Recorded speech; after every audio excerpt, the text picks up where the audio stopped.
all, Sherry from Skinny Minx here to bring you yet another home workout. Super excited, so let's get started. First exercise we're going to do is just to warm up our legs and get that booty burning. I've got an exercise strap around just above my knees here. For me, this is the extra heavy one. Use the correct strap strength for you, but you know, the first couple you're not going to feel that much. By the end of each round you should feel your booty burning, and if it's not, then go with a stronger band. So first off, get my legs nice and wide so I've got tension on the band. I'm going to squat down, come up slightly. The legs are still bent, so this is the bottom of my squat, this is the mid-range. At the mid-range I'm going to move a step out, move the other foot in so that I'm inching across and squat. Step, step, squat. Step, step, squat. Step, step, squat. So you're either going to find you know, a long area like a hallway or a large room, and you can go wall to wall, so you're going both ways, or you can do what I just did in a small area where you do 2 or 3 steps one way, 2 or 3 steps the other way.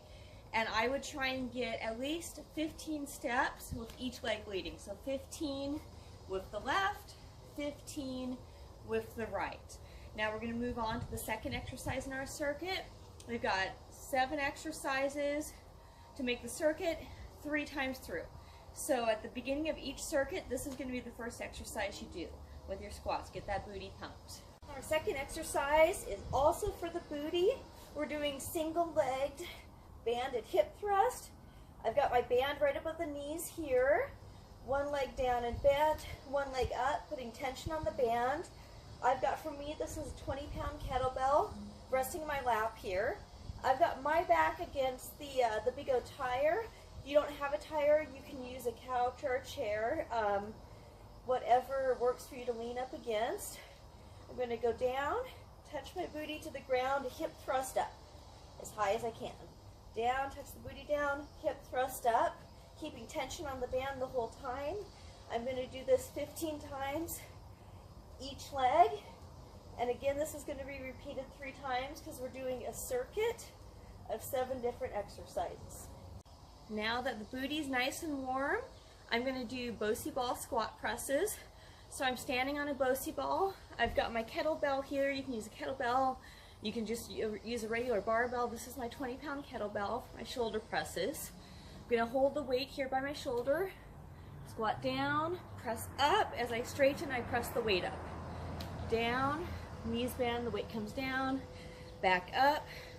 This is a great exercise not only for the shoulder and arm muscles, it's awesome for the core, and it keeps our legs active. So anytime I want to lose weight fast, I add squat presses into my routine. And I really notice a difference with, you know, that last 5 pounds that tends to gather around the lower belly on me. So just do this, each arm 15 times. Again, 3 times because we do this circuit 3 times through. So we're getting arms, core, and legs. For our fourth exercise, I'm going to do rows to get my lats, my back muscles here, and also my tricep. So again, if you don't have, I'm using the tire because it's here inconvenient. If you don't have a tire, use the edge of a couch or a chair. I'm going to lean down, brace myself on the tire here, bent at the waist, and I'm just going to do a row. So pull the arm up. I tend to make sure the weight touches the side of my chest there. Back down, full extension, and up. Try not to turn your body. You don't want to be doing this because then you're using your whole body. You're not isolating your tricep and your back muscles. So just keep the body flat, up and down, 15 times each side. Now we're on to exercise 5. This is the cardio portion of our circuit. In a 7 exercise circuit, what I usually like to do is 2 legs, 2 upper body, 1 cardio, and 2 abs. You know, that can change a little bit, but that tends to be what works for me and where I see the best results. Again, it's 7 exercises, 3 times, 3 circuits of 7 to make a 30-minute workout. So what we're going to do are called inchworms. These are great because you can do them in the living room as well as outside. Got my Bosu ball here, flat side towards me, low inflated side away. stand with your feet hip distance apart. I bend a bit at the hips. I don't want to just fall from straight up because I'm a wuss and I'm a klutz and I don't want to skin my knees. Okay, so slight bend at the hips, and we go down. So we're out flat. We're pressed into a plank. If these are easy for you, to make it a little bit harder, you can add a push-up.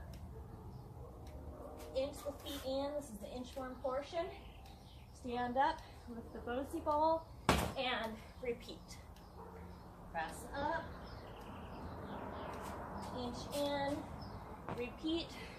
Again, you just go back and forth across the room or a small space. I would do this minimum of 20 times, 10 times each direction. Really get the breathing hard, get the heart rate up, and then we're going to move on to our core exercises. Okay, so your abs should already be burning a little bit from those inchworms. Holding that plank position does activate the abs and get them nice and warm for this next exercise. I've got my Bosu ball, again with the inflated side down, flat side up. I'm going to hold it on each edge to balance. I've got my feet in the TRX straps, and I call these, I don't know what the official name is for them, I call them a swimming front. So I've got the legs out. I'm going to swim them up to my arms and back down. Keep a nice plank position. Don't let your hips drop too much. That gets in the low back. It can damage the low back. So legs up to the elbows, back out. This should be nice and difficult, especially with the inflated side down. If it's too hard for you to balance and you're not there yet, turn it over and have the inflated side up. If this is alternatively, if this is too easy, you can swim the legs up, go out, do a V, come down. That's one. So it's either 1, 2, or 1 and 2. Okay, so for our final exercise, I'm utilizing a yoga block here, doing isolations on each side. I've got my knee up, my arm out. I'm pressing the yoga block in between them. I'm going to hold it there the whole time. My other leg is out straight, about an inch off the ground, as low as you can get it. And I've got my arm here. I've got a 4-pound ball. You don't have to use weight on this. Depends on where you are. You want to make sure at all times that your low back is flat on the ground. If you let yourself arch up like that, you're getting into your back. You can hurt your low back. You're not in your abs. So keep your low back flat on the ground at all times. Head slightly up, shoulders slightly up, legs slightly up. And we're going to go out and in. And out and in. Let me switch sides so you can see the action closer on this side. So leg out, a bit off the ground, shoulder and arms off the ground. Gonna in and out. And in and out. I can really feel this on my abs. Gonna do that 15 times on each side. If you start to feel it in your neck, sometimes when your abs get tired, you activate the neck and you can start to feel a strain there. I learned this when climbing. You actually want to curl your tongue back and press the tip of your tongue against the top of your mouth, and that actually acts to help relax the neck muscles. So you're keeping the tension in the abs and not in the neck. Again, this is the final exercise in the circuit, so 7 exercises, 3 times through. That should be a 30-minute workout, and you should be tired at the end. If you're not tired and sweating and breathing heavy, then definitely, do the more difficult adaptations. And, if it's too hard, lessen the weight, lessen the reps if you need to. Meet yourself where you are, but do push yourself and strive for the more intense workout. So I hope that you enjoyed this. I hope this was a great workout for you. Any questions, comments, concerns, let me know. I'm here to help. Check us out on skinnyminx.com and have a beautiful day. Thank you.